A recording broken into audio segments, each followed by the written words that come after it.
मंच पर उपस्थित श्रद्धेय स्वामी विदेही जी, स्वामी ओमानंद जी, आचार्य जी और मंच पर उपस्थित और मेरे सामने बैठे सभी वेद प्रेमी आर्य बंधुओं, मैं इस पुस्तक के बारे में थोड़ा सा परिचय दूं उससे पहले 1 मिनट एक बात कहना चाहूँगा कि ये young scientist doctor Sandeep, doctor Ashutosh, जिनने आपके सामने एक बात रखी कि वैदिक रश्मि थ्योरी से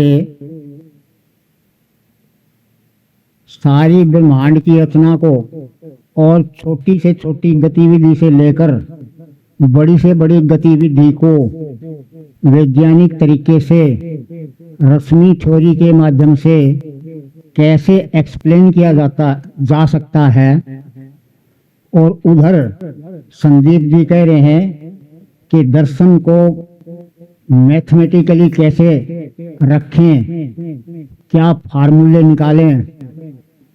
तो दोस्तों, ये जो साइंटिस्ट बात कर रहे हैं और जो ये सोच रहे हैं, जो संकल्प कर रहे हैं, मैं इनके साहस का, इनकी हिम्मत का मैं कायल हूं, दाद देता हूं। क्योंकि 1905 में आइंस्टीन ने रिलेटिविटी थ्योरी दी और उसमें एक सूत्र दिया कि पदार्थ ऊर्जा में बदल सकता है और एक सूत्र दिया E=mc²।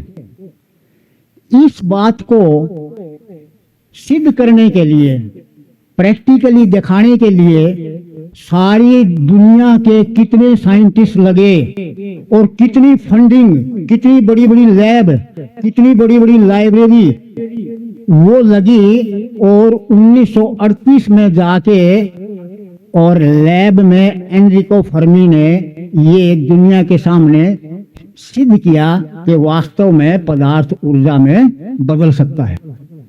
तो एक सूत्र को दिखाने के लिए, डेमोन्स्ट्रेट करने के लिए सारी दुनिया के साइंटिस्ट लगे हुए हैं और ये दर्शन के इतने मैथमेटिकल फार्मूला देने की का संकल्प करने, हिम्मत कर रहे हैं ये बात करने की, और ये एक्सप्लेन करने की बात कर रहे हैं कितने फोर्सेस हैं, कितने फंडामेंटल पार्टिकल हैं, उनका क्या संबंध है, और उन सब को जोड़ के और एक थ्योरी दे दें और वो रश्मि थ्योरी को स्थापित करें।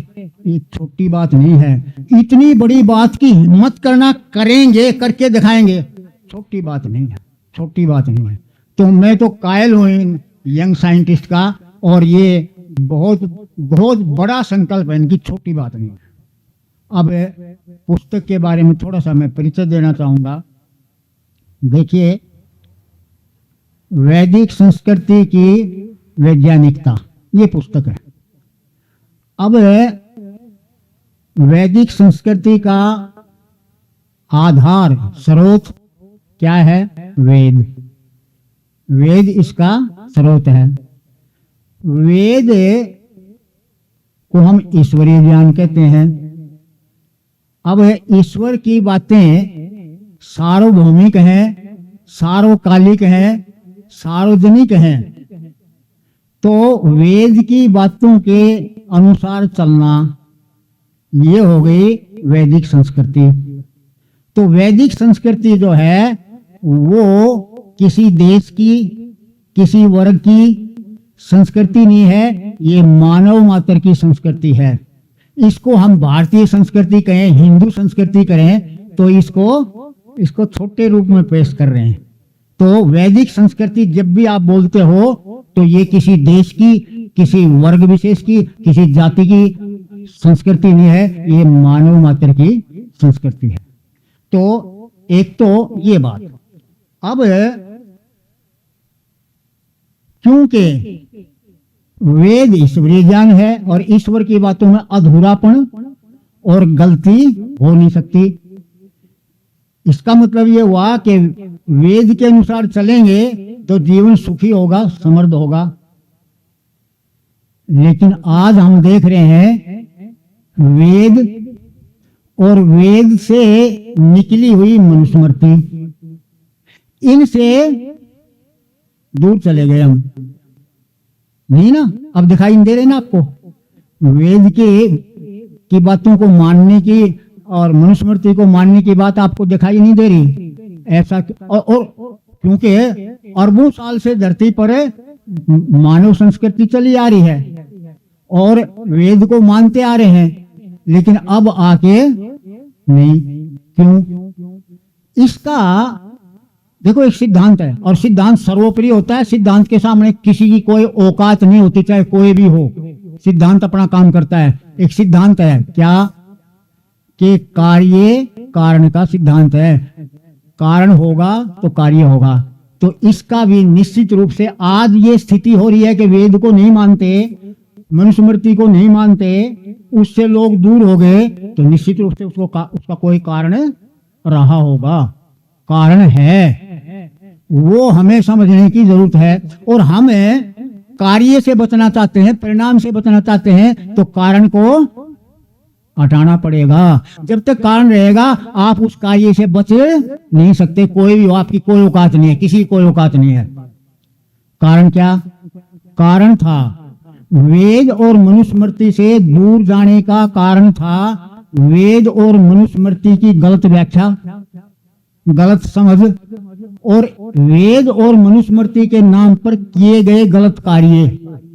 ये दो बातें थी, ये मुख्य कारण रहा जिसके कारण ये धरती का मानव वेद और मनुस्मृति से दूर होता चला गया। और भाई दूर होता चला गया क्योंकि वो बातें सही हैं। सही बात से दूर जाएंगे तो दुखी होंगे। और आज हमें चाहे साइंस ने कितनी उन्नति कर ली, चाहे हम भौतिक रूप से कितने संसाधन हमने एक्सप्लॉइट कर लिए, कितने संसाधनों का दोहन कर लिया, लेकिन फिर भी क्या कहीं सुख शांति देख रहे हो? नहीं ना। तो इसका कारण यह है कि हमने ठीक बातों से हम दूर हट गए। अब पुनः स्थापना, क्योंकि सही बात से हटोगे दुखी होगे, सही बात की तरफ जाओगे सुखी होगे। दुखी कोई होना चाहता नहीं, सुखी रहना सब चाहते हैं। तो कैसे हो पाओगे? उस तरफ जाना पड़ेगा, वेद और मनुस्मृति की तरफ जाना पड़ेगा। मतलब पुनर्स्थापित करनी पड़ेगी। कैसे? लगभग 5000 साल से भी कुछ समय ज्यादा के बाद इस धरती पर एक महापुरुष आए, महर्षि स्वामी दयानंद सरस्वती। उनने वेद और मनुस्मृति की सही व्याख्या रखी और उन्होंने कहा था कि जब मैं वेद भाष्य कर दूंगा, सभी वेदों का भाष्य कर दूंगा, तो धरती पर सूर्य जैसा प्रकाश हो जाएगा जिसको ढांपने की सामर्थ्य किसी की नहीं होगी। वो क्यों नहीं हो पाया? इसको भी आप ठीक से समझ लें। ऋषि का सौपन पूरा नहीं हो पाया। क्यों नहीं हो पाया? कारण ये था कि अंग्रेज यहाँ पर व्यापार करने आया था। व्यापार अच्छा चलेगा यदि राज्य अपने हाथ में हो, तो अंग्रेज का उद्देश्य व्यापार करना और यहाँ राज्य अपने हाथ में रखना। और तीसरा काम था ईसाईयत का प्रचार करना। अब ऋषि कहते हैं कि अपना राजा, विदेशी राजा पिता तुल्य भी हो तो भी अपना राज्य अच्छा है, हमें स्वदेशी चीजों का प्रयोग करना चाहिए। और पादरियों की बोलती बंद कर दी। तो अंग्रेज के 3 उद्देश्य थे और इन तीनों उद्देश्य में ऋषि दयानंद सबसे बड़ी बाधा थे। अंग्रेज बहुत सियाना था, आज भी सियाना है। उसका राज था ऋषि को सीधा मार सकते थे, ऋषि की हत्या कर सकते थे, लेकिन सियाना जो आदमी है वो क्या करेगा कि सांप भी मर जाए और लाठी ना टूटे, नाम भी ना लगे और काम भी हो जाए। तो ऋषि की हमारे लोगों को मोरा बना के ऋषि की जहर दे के हत्या कर दी और वो काम अधूरा रह गया। अब उसके बाद उस बड़े काम को अब ऋषि क्या चाहते थे? ऋषि का सबसे ज्यादा जोर था वेद की तरफ लौटो, वेद की तरफ लौटो। ये सबसे ज्यादा जोर ऋषि का हर कार्य में, हर प्रवचन में, हर बात में रहता था। अब वेद की स्थापना के दो रास्ते हैं, दो विकल्प हैं। या तो व्यवस्था आपके हाथ में हो, वो आपके हाथ में नहीं है। तो दूसरा विकल्प है कि प्रबुद्ध जनों, वैज्ञानिक जगत में, प्रबुद्ध जगत में वेद की बातों को स्थापित कर दो कि लुक हियर, देखिए ये ऐसी बात नहीं है, वैज्ञानिक बातें हैं, ठोस आधार पर रखी हुई बातें हैं, इन बातों का ठोस आधार है और इन पर चल के ही मनुष्य सुखी रह सकता है। ये बात वैज्ञानिक जगत में, प्रबुद्ध जगत में स्थापित कर दोगे तो वेद की स्थापना हो जाएगी। और आज के समय में वह काम, मैंने कहा कि एक फार्मूले को सिद्ध करने के लिए सारी दुनिया के संसाधन लगे, सारी दुनिया के साइंटिस्ट लगे, तब वो हो पाया।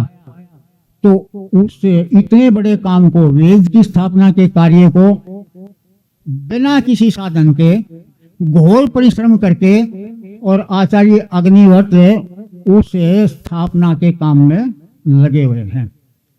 तो ये कार्य जो है, जिससे संदीप और ये यंग साइंटिस्ट एक संकल्प कर रहे हैं, छोटा संकल्प नहीं है, तो आचार्य जी जो काम कर रहे हैं ये भी कोई छोटा कार्य नहीं है। मैं आप सब साथियों को बधाई देना चाहूंगा, शाबाश कहना चाहूंगा कि आप इस वेद की स्थापना के कार्य में आचार्य जी का सहयोग कर रहे हैं।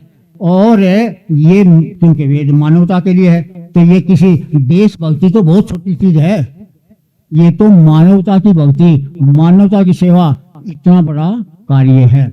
तो ये स्थापना का कार्य कर रहे हैं आचार्य जी।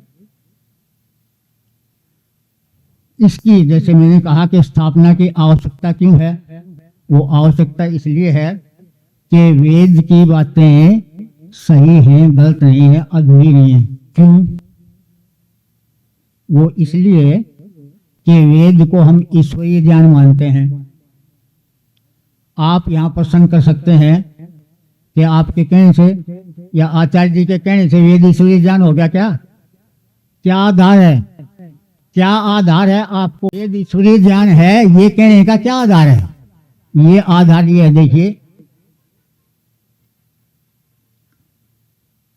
5 कसौटी हैं जिनके आधार पर हम कह सकते हैं वेद ईश्वरीय ज्ञान है, ज्ञान है, और ईश्वर की बातें गलत नहीं हो सकती, अधूरी नहीं हो सकती, इसलिए उन पर चलना ही कल्याण है। नंबर 1, उन बातों को ईश्वरीय ज्ञान कहेंगे जो बात जब से है, जब से धरती पर मनुष्य आया। इस कसौटी पर कोई भी मानव कृत या दुनिया का कोई भी धर्म ग्रंथ पूरा नहीं उतरता, एक कसौटी। दूसरी, उन बातों को ईश्वरीय ज्ञान कहेंगे जो सृष्टि के नियमों के विरुद्ध ना हो। जितने धर्म ग्रंथ हैं उनमें किसी न किसी में सृष्टि कर्म के विरुद्ध बातें मिल जाएंगे। इस कसौटी पर भी वेद की सेवा कोई खरा नहीं उतरता। तीसरा, उन बातों को ईश्वरीय ज्ञान कहेंगे जो सार्वभौमिक, सार्वकालिक और सार्वजनिक हों। इस कसौटी पर भी वेद की सेवा कोई खरा नहीं उतरता। वेद किसके लिए है? मनुष्य के लिए है। मनुष्य को जीवन ठीक से चलाने के लिए बहुत से क्षेत्रों की, साइंस की भी, चिकित्सा की भी, शिक्षा की भी, राज्य व्यवस्था की भी, अर्थव्यवस्था की भी, बहुत सारे क्षेत्रों की जानकारी चाहिए जीवन को ठीक से चलाने के लिए। तो वेद में जीवन के सभी क्षेत्रों के दिशा निर्देश उपलब्ध हैं।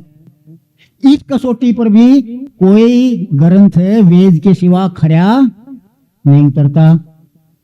अगली कसौटी के उन बातों को ईश्वरीय ज्ञान कहेंगे जो मनुष्य के बीच भेद, पक्षपात नहीं करती।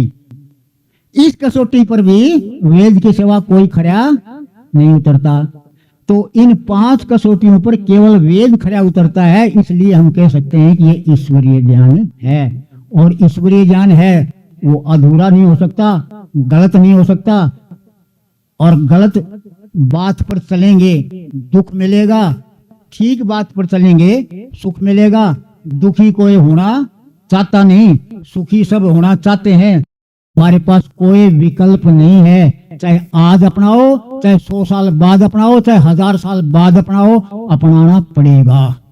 वेद को अपनाना पड़ेगा यदि जीवन सुखी और समृद्ध रखना है तो इसलिए इसकी आवश्यकता है पुनर्स्थापना की। अब इस पुस्तक की आवश्यकता क्यों पड़ी? पुस्तक की आवश्यकता इसलिए पड़ी कि हमें, धन्यवाद, हो गया, हमें जब हम इस बात को मान लिया कि वेद ईश्वरीय ज्ञान है, तो हमें बाकी जानकारियों को प्रमाणित करना चाहिए। किससे? वेद से। सभी सब्जेक्ट की, साइंस की हो, चाहे गणित की हो, चाहे वो इकोनॉमिक्स की हो, चाहे राजनीति, कोई भी हो, उन बातों को प्रमाणित करना चाहिए वेद से। और अब हो रहा है उल्टा, हम वेद की बातों को प्रमाणित कर रहे हैं साइंस से, वेद की बातों को प्रमाणित कर रहे हैं दूसरे विषयों से, दूसरे विद्वान उसको प्रमाणित करेंगे। तो ये उल्टा हो रहा है, अब उल्टा हो रहा है। और खासकर आज क्योंकि व्यवस्था नहीं रही, बड़े लंबे समय से वेद की व्यवस्था नहीं रही, तो हम चकाचौंध में आगे हमारे ऊपर बोलबाला हावी हो गया। किसका? विज्ञान का।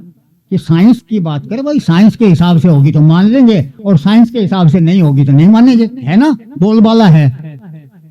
तो जो हमारी मुख्य मान्यताएं हैं वेद की, उनको साइंस के हिसाब से एक्सप्लेन करने का प्रयास इस पुस्तक में किया गया है। ये इसलिए उस पुस्तक की आवश्यकता है कि साइंस क्या कहती है, हमारी वैदिक मान्यताओं के बारे में साइंस क्या कहती है, वो प्रयास इस पुस्तक में करने का किया गया है। तो ये इसकी आवश्यकता थी। अब ये पुस्तक जो है ये इस रूप में नहीं आ पाती यदि प्रिय विशाल और प्रिय डॉक्टर मधुलिका जितना मैंने लिखने में मेहनत की है उससे कहीं ज्यादा इनने विषय वस्तु को क्रमबद्ध करने में, भाषा की को ठीक करने में, और प्रेजेंटेशन किस तरह रखा जाए, वो जो मेहनत इनने की है, और साथ साथ आचार्य जी का प्रोत्साहन रहा है। तो आचार्य जी के प्रोत्साहन और इनकी मेहनत के बिना ये इस रूप में पुस्तकें नहीं आ सकती थी। तो अकेला भूप सिंह जिम्मेवार नहीं है, ये जिम्मेवार है इस पुस्तक के। अब मैं थोड़ा सा 5-4 मिनट है, अच्छा 2-3 उदाहरण मैं जरूर देना चाहूंगा। अब मैं कुछ उदाहरण दूं ताकि आपको थोड़ा सा रुचि बने कि हाँ देखें इसमें क्या क्या दे रखा है। देखो, वेद ईश्वरीय ज्ञान है, ईश्वर नहीं होगा तो वेद नहीं होगा। तो सबसे पहले हुआ कि ईश्वर जैसी कोई चीज है, ईश्वर जैसी कोई सत्ता है। तो मैंने इस पुस्तक में कोई 45-50 तर्क रखे हैं, मैं एक तर्क आपके सामने रखता हूं। ईश्वर आत्मा से भी सूक्ष्म है, सबसे सूक्ष्म है, इंद्रियों से दृष्टिगोचर नहीं होता। कैसे माने? तो हम रचनाओं को देख के मानते हैं कि कोई रचनाकार होगा। अब सवाल आता है कि रचनाएं तो परमाणुओं का संघात है। जितनी भी चारों तरफ रचनाएं देख रहे हैं, ये शरीर भी रचना है, इसमें भी hydrogen, nitrogen, carbon, oxygen, iron, calcium लगे हुए हैं, ये भी रचना है, ये दरख्त पेड़ भी रचना है। तो सभी परमाणुओं के संघात हैं, परमाणु से बन गए, ईश्वर की क्या जरूरत है? तो मैं कहूंगा, मैंने कहा है पुस्तक में कि ये परमाणु जड़ हैं, और जड़ जो है वो उसमें चेतन के बिना रचना नहीं हो सकती। क्यों? क्योंकि जड़ को गति चेतन देगा। यहां फिर सवाल आता है, संदीप जी सवाल कर देंगे कि साइंटिस्ट तो परमाणु में मूल रूप से गति मानते हैं, परमाणु में मूल रूप से गति है और उस गति के कारण इनका संघात हो जाता है, रचनाएं बन जाती हैं। परमात्मा कहां से आ गया? तो फिर मैं कहूंगा कि ठीक मान लिया आपकी बात कि परमाणु में मूल रूप से गति है, किसी ईश्वर की दी हुई नहीं है, मान लिया। तो मैं कहूंगा कि किसी रचना के लिए अकेली गति काफी नहीं है। गति के साथ साथ गति की दिशा, गति का नियंत्रण भी रचना के लिए आवश्यक है। अकेली गति रचना नहीं कर सकती, गति का नियंत्रण भी आवश्यक है। और गति का नियंत्रण का संबंध ज्ञान से है, गति के नियंत्रण का संबंध ज्ञान से है, और ज्ञान इन परमाणुओं में है नहीं। इसका मतलब कोई चेतन सत्ता माननी पड़ेगी। तो ये एक आर्गुमेंट दिया। ऐसे आपको बहुत आर्गुमेंट मिलेंगे इस पुस्तक में। फिर वेद और ये सृष्टि रचना और ईश्वर, ये सब किसके लिए? आत्म कल्याण के लिए। तो आत्मा जैसी कोई चीज है?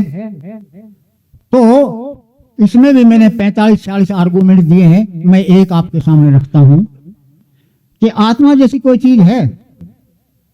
तो मैं कहूंगा कि हाँ, जितने भी शरीर हैं सभी शरीरों में एक है आत्मा जैसा चेतन तत्व होता है। आप कहेंगे क्यों, कैसे? तो मैंने कहा कि सभी शरीर इंद्रियों के माध्यम से जो जानकारी लेता है, उन जानकारियों को मिला के कोई निष्कर्ष कौन निकालता है? मैंने या किसी भी शरीर ने आंख से देखा, कान से सुना, चखा, स्पर्श किया, और इन स्पर्श का, शब्द का, स्वाद का, दृश्य का, इन सब जानकारियों को मिला के एक निष्कर्ष निकालना है। किसने निकाला? तो नास्तिक कहेगा कि दिमाग में कोशिकाएं हैं और उन कोशिकाओं ने निष्कर्ष निकाल लिया। तो फिर मैं कहूंगा मान लिया। तो कोशिका, इसका मतलब ये है कि चेतन हुई, निष्कर्ष निकाल लिया। निष्कर्ष निकालने का मतलब तो ज्ञान से है, और कोशिका निष्कर्ष निकाल लिया तो कोशिका चेतन हुई, और कोशिका परमाणुओं का संघात है, और परमाणु सब जड़ है। तो चेतनता कहां से आ गई कोशिका में? तो इसलिए सभी शरीरों में हमें चेतन तत्व, जिसको आत्मा कहो, रूह कहो, स्पिरिट कहो, कुछ भी कहो, मानना पड़ेगा। और मैं एक उदाहरण लूं कि वेद में त्रैतवाद है, 3 सत्ताओं को मान्य है। ईश्वर को मान्य है, आत्मा को मान्य है, पदार्थ को, प्रकृति को मान्य है। अब मुख्य रूप से 3 फिलोसफी है दुनिया में, अद्वैतवाद, पदार्थवाद, त्रैतवाद। तो मैं ये कहूंगा, एक आर्गुमेंट देता हूं कि ये अद्वैतवाद और पदार्थवाद दोनों ही साइंटिफिक नहीं है, अवैज्ञानिक हैं। वैज्ञानिक केवल त्रैतवाद है। कैसे? वो इसलिए कि अद्वैतवाद में एक ही सत्ता ब्रह्म को माना जाता है और उसको चेतन माना जाता है। और ये गिलास, ये माइक, ये पत्थर का टुकड़ा, ये तो सब जड़ है। तो चेतन जड़ बन गया क्या? यदि चेतन जड़ बन गया तो चेतना का अभाव हो गया। तो भाव का अभाव, और यदि पदार्थ ही माने तो चेतना कहां से आ गई? पदार्थ से आई मानोगे। देखो, किसी भी नास्तिक से बात कर लेना आप, दुनिया कितना बड़ा नास्तिक हो, उसको 2 बातें माननी पड़ेंगी, जड़ और चेतन। चेतन कोई चीज है, वो कह देते हैं ये पदार्थ की पैदाइश है, वो ऐसा कहते हैं, लेकिन उनको अलग माननी पड़ती है चेतन जैसी चीज। तो यदि हम पदार्थ से चेतन मान लें तो फिर अभाव से भाव हो गया। तो ये दोनों ही, अद्वैतवाद और पदार्थवाद, दोनों ही इस मूलभूत है। ये doctor Sandeep law of conservation है भाई, लॉ ऑफ कंजर्वेशन है। तो भाव का अभाव और अभाव से भाव, ये लॉ ऑफ कंजर्वेशन है। तो लॉ ऑफ कंजर्वेशन का वायलेशन है ये दोनों थ्योरी। तो इसलिए सही साइंटिफिक थ्योरी त्रैतवाद ही है। अब भाई इशारा तो हो लिया, मैं थोड़ी सी वो कर रहा हूँ अतिक्रमण, पर एक और सुबह एक तो अपनी वो थी दिल्ली वाली बहन, क्या नाम था उनका, अलका जी, और एक आचार्य जी, इन दो बातें कही थी। अलका जी ने तो ये कही थी पदार्थ को, आत्मा को, ईश्वर को ठीक से समझने का क्या फायदा है, ऐसी बोला था। और आचार्य जी ने वर्ण व्यवस्था की बात करी थी मनुस्मृति में। तो मैं इनकी बात को एक आधे मिनट में थोड़ी सी आगे बढ़ाना चाहता हूं। ईश्वर जैसी चीज कोई है, यदि उसको मान लिया तो उसका सबसे बड़ा फायदा ये होगा कि जो व्यक्ति पक्के तौर पर ईश्वर को मानता है, कैसे, जैसे हम इस बात को मानते हैं कि आग में हाथ डालने से हाथ जल जाएगा, पक्का मानते हैं ना, कोई संदेह नहीं। यदि ऐसे ही पक्का हम मान लें कि ईश्वर जैसी कोई सत्ता है, तो मैं गारंटी देता हूं कि ऐसा व्यक्ति जीवन में कोई गलत कार्य नहीं कर सकता। इतना बड़ा फायदा है ईश्वर को मानने का। क्यों नहीं कर सकता? क्योंकि ईश्वर को मानेगा तो ईश्वर न्यायकारी है, गलत करेगा तो दंड मिलेगा, और दंड मिलेगा तो दुखी होगा, दुखी कोई होना नहीं चाहता। तो इसलिए ईश्वर को मानने वाला व्यक्ति गलत काम नहीं करेगा। वर्ण व्यवस्था देखिए, 4 काम वर्ण व्यवस्था जो है उसका एक प्राकृतिक आधार है। क्योंकि मैंने कहा ना, सृष्टि नियमों के विरुद्ध वेद में कोई बात नहीं है, तो ये भी नियम के विरुद्ध बात नहीं है। वर्ण व्यवस्था कैसे? 4 कार्य जब से मनुष्य धरती पर आया तब से हो रहे थे, आज भी हो रहे हैं और आगे भी होते रहेंगे। क्या? पहला काम, मनुष्य का ज्ञान जो है वो नैमित्तिक है, स्वाभाविक ज्ञान बहुत कम है, ना के बराबर है। तो मनुष्य को बहुत सारी बातें, बहुत सारी चीजें सीखनी और सिखानी पड़ती हैं। तो सीखने और सिखाने का काम पहले भी था, आज भी है, आगे भी रहेगा। एक काम, जिसकी रुचि, जिसकी सामर्थ्य सीखने सिखाने का काम करने की है, उसको ब्राह्मण कह दिया। फिर सीखने सिखाने का काम हो गया। अब सब मनुष्य जो हैं वो शारीरिक दृष्टि, बौद्धिक दृष्टि से, रुचि की दृष्टि से बराबर नहीं होते, भिन्नता है। तो एक व्यवस्था, मनुष्य सामाजिक प्राणी है, मिलके रहता है, तो एक व्यवस्था बनी रहे, ये भी आवश्यक है। तो व्यवस्था बनाए रखने का काम भी जरूरी है, होता रहा था, आज भी है, आगे भी रहेगा। तो जिसकी रुचि, जिसकी सामर्थ्य व्यवस्था बनाने में है, उसको क्षत्रिय कह दिया। फिर जीवन चलाने के लिए बहुत सी चीजों की उत्पादन की आवश्यकता है, वितरण की आवश्यकता है। तो जीवन उपयोगी चीजों का उत्पादन और वितरण, ये काम पहले भी होता रहा था, आज भी हो रहा है, आगे भी होगा। तो जिसकी रुचि इस काम में है उसको वैसे कह दिया। और क्योंकि सामर्थ्य सबकी बराबर नहीं है, किसी व्यक्ति की सीखने सिखाने की भी रुचि नहीं है, या योग्यता नहीं है, या सामर्थ्य नहीं है, व्यवस्था बनाने की भी नहीं है, और उत्पादन करना, वितरण करना, ये भी बहुत झंझट है, इसमें भी रुचि नहीं है या सामर्थ्य नहीं है, तो वो इन 3 काम करने वालों का सहयोग कर दे, सेवा कर दे, तो उसको सेवा करने वाले, सहयोग करने वाले व्यक्ति को शूद्र कह दिया। तो इसका प्राकृतिक आधार है वर्ण व्यवस्था का। ये कोई वैसे ही नहीं है कि लिख दी और मान ली, आधार है। दूसरी बात, जहां गलती हुई कि वर्ण व्यवस्था जन्म पर आधारित नहीं हो सकती। क्यों नहीं हो सकती? वो इसलिए नहीं हो सकती, ये प्राकृतिक चीज है। क्या? कि एक मनुष्य, एक ही माँ बाप की 4 संतान हैं, चारों संतान रुचि के हिसाब से, बुद्धि के हिसाब से, शारीरिक सामर्थ्य के हिसाब से बराबर नहीं मिलेंगी, कहीं पर भी नहीं मिलेंगी। और क्यों नहीं मिलेंगी जानते हो क्या कारण है संदीप जी? क्या कारण है?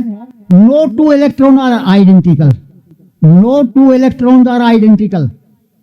और हम तो इतने सारे खरबों, अरबों, खरबों इलेक्ट्रॉन प्रोटॉन का संघात है, हम आइडेंटिकल कैसे हो सकते हैं? हो ही नहीं सकते। तो सब बराबर नहीं हो सकते।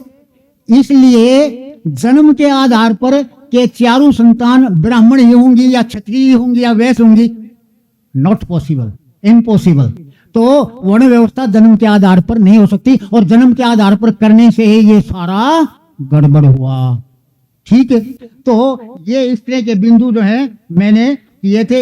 एक बात, बस एक आध मिनट और भाई माफ करना, एक शाकाहार मांसाहार को लिया है मैंने। अब मैंने एक भोजन की परिभाषा दी है, और मैं इतना कॉन्फिडेंट हूं कि मेरी परिभाषा को कोई नोबेल प्राइज विनर काट दे तो मैं मान लूंगा, आ जाए कोई भी। मैंने भोजन की परिभाषा दी क्या? भोजन उस पदार्थ को कहते हैं जिसको शरीर में डालने से शरीर जिंदा रहे, और जिस पदार्थ को शरीर में डालने से शरीर जिंदा ना रहे वो भोजन नहीं कहला सकता। ठीक, मेरी ये परिभाषा है। इस परिभाषा को या तो काट दो, और नहीं तो इस परिभाषा के आधार पर आपको मानना पड़ेगा क्या कि मनुष्य शाकाहारी है या मांसाहारी है। कैसे? जो शेर, चीता, भेड़िया, तेंदुआ, इनका भोजन मांस है, मांसाहारी है ये, और ये 12-15 साल तक जीवित रहते हैं। और मनुष्य का भोजन मांसाहार कहते हो तो मैं साल की बात नहीं करता, केवल मांसाहार पर कोई भी मनुष्य, धरती पर कोई भी मनुष्य 3-4 महीने जिंदा रह के दिखा दे, मैं मान लूंगा कि मनुष्य का भोजन मांसाहार भी है। तो भाई इस तरह की बातें मैंने इसमें रखी हैं, तो आप पढ़ोगे, आपको अच्छा लगेगा। और मेरा प्रयास ये है कि भाई हम चीजों को, आज साइंस क्या कहती है, उनके नियम के आधार पर देखें और इस निष्कर्ष पर पहुंचे कि वेद ही एक विकल्प है, और इसी की तरफ हमें आगे बढ़ना चाहिए। आचार्य जी एक जो बहुत बड़ा परिश्रम कर रहे हैं, हम आप सब बधाई के पात्र हैं, आप सहयोगी हैं, और निश्चित रूप से कार्य आगे बढ़ेगा। आप प्रोफेसर साहब की गाड़ी में ब्रेक नहीं है। जो गाड़ी पुरानी हो जाती है उसमें दो चीज काम नहीं करती, एक तो हॉर्न और दूसरा ब्रेक। तो कोशिश तो की गई रोकने की, लेकिन रुके नहीं। पहले तो 660 पेज की बड़ी किताब लिखी, समुद्र था विचारों का। फिर पार नहीं पड़ी तो सार लिखा 120 पेज का। फिर जब कसर नहीं रही तो लो 40 मिनट का भाषण तो क्लास में चाहिए ही चाहिए समझाने के लिए। तो डॉक्टर साहब ने जो आपके अंदर एक समुद्र है विचारों का, उसे आप उड़ेलना चाहते हैं सबकी प्यास बुझाने को, पर इसमें थोड़ा खारापन ना रहे, मीठापन आ जाए, और उसको संयुक्त एक व्यवस्थित रूप से आगे बढ़ाने की आवश्यकता है। बहुत सारी चीजें आपने बताई और अभी भी आपके मरोड़े बाकी हैं बताने के लिए। तो हम चाहेंगे कि भविष्य में फिर कभी आपसे सुनेंगे।